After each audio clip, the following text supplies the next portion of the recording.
குடியுரிமை இல்லாத எத்தனையோ மக்கள் ஆங்காங்கே நாடுகளிலே அகதிகளாய் வாழ்ந்து கொண்டிருக்கிறாங்க. அவங்களை பார்த்து என்ன ஆறுதல் சொல்றது? அப்படி வாழ்ந்து கொண்டிருந்த பிலிப்பிய விசுவாசிகளை பார்த்து இவர் ஒரு விளக்கத்தை கொடுக்கிறார். அப்போஸ்தலனாகிய பவுல், நீங்க அப்படி ஜெபிச்சிருங்க, இப்படி ஜெபிச்சிருங்க, இப்படி மாறிடலாம், அந்த குடியுரிமை கிடைத்து விடும், அந்த நாட்டுக்கு போங்கன்னு அவர் சொல்லல.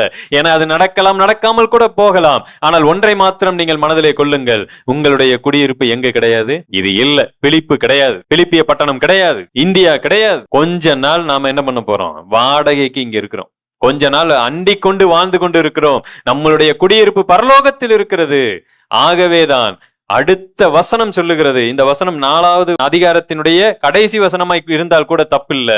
ஏன்னா இது வரிசையா வரக்கூடியதுதான். 5வது அதிகாரத்தின் முதல் வசனம், பூமிக்குரிய கூடாரமாகிய நம்முடைய வீடு அழிந்து போனாலும் தேவனால் கட்டப்பட்ட கைவேலை அல்லாத நித்திய வீடு பரலோகத்துல நமக்கு உண்டென்று அறிந்திருக்கிறோம். நீங்க எதுக்காகவும் சோர்ந்து போகாதீங்க. ஒருவேளை உங்களுக்கு வாடகை வீடு தான் இருக்கு, சொந்த வீடு கிடைக்கல, கஷ்டப்படுங்க, வேலை செய்யுங்க, ஆண்டவர் ஆசீர்வதிப்பார், சொந்த வீடு கிடைக்கும். ஆனா பவுல் போன்ற ஆள்கிட்ட போய் எனக்கு சொந்த வீடே இல்லைன்னு கேட்டா அவர் என்ன பதில் சொல்லுவாருன்னு நினைக்கிறீங்க? அவரு பூமிக்குரிய கூடாரமாகிய ஓ வீடு அழிந்து போனாலே அதை பத்தி பேசிட்டு இருக்கிறட்ட போய் நீங்க எனக்கு ஒரு சொந்த வீடு இல்லைங்க, ரொம்ப கஷ்டமா இருக்கு, ஆண்டவர்கிட்ட ஜெபிச்சு ஒரு சொந்த வீட்டை வாங்கி கொடுங்க அப்படின்னு சொன்னா எப்படி இருக்கும்? அவர் எதை பேசி கொண்டிருக்கிறார்? நீ குடியிருக்கிற இந்த சரீரமாகிய இந்த வீடு அழிந்து போனாலும் நீ கவலைப்படாத, பரலோகத்துல உனக்கு என்ன இருக்கிறது? ஒரு நித்திய வீடு இருக்குன்னு பேசிக்கிட்டு இருக்கிறார். எனக்கு அன்பானவர்களே, இந்த சிந்தையோடு இருந்தா நீங்க சோர்ந்து போக மாட்டீங்க. வாடகை வீடு உங்களுக்கு எப்படி தெரியும் தெரியுங்களா?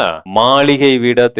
அதுக்காக நீங்க வாடகை வீட்டுல தான் இருக்கணும்னு நான் சொல்ல வரேன்னா தப்பா புரிஞ்சுக்கிட்டீங்கன்னா அப்படி சொல்லல. நீங்க நல்லா வேலை செய்யுங்க, ஜெபிங்க, கர்த்தர் அனுமதித்தால், வாய்ப்பு கிடைத்தால் நல்ல ஒரு சொந்த வீட்டுக்கு போங்க. ஆனா சொந்த வீட்டுக்கு போனாதான் மகிழ்ச்சின்னு மட்டும் தயவு செய்து நினைக்காது. வீடே இல்லாதவர்கள் மத்தியில எனக்கு என்ன வீடு இருக்கிறது? வாடகைக்கு ஒரு வீடு இருக்கிறது மகிழ்ச்சி.